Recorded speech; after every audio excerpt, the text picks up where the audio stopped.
Mind and matter are, of course, polar.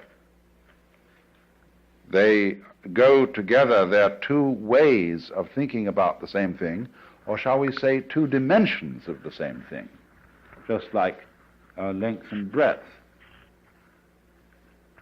or just, shall we say, like shape and color.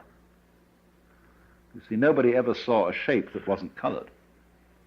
Nobody ever saw a color that wasn't shaped. And yet we can see there's a very clear difference between color and shape. But they always go together, they're always found together. Well, it's the same sort of relationship between mind and matter. And the difficulty that people have in trying to reduce one to the other, and saying, well, the world is only material, or saying, on the other hand, that it's only mental, is the same difference you would have in trying to reduce all shapes to colors or all colors to shapes. Shape and color are made for each other, like a marriage made in heaven.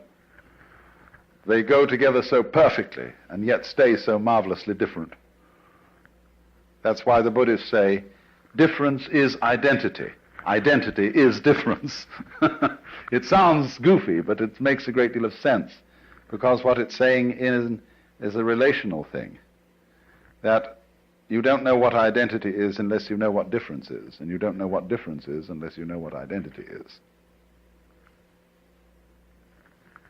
That relationship between so-called opposites is called in the Chinese technical Taoist vocabulary mutual arising.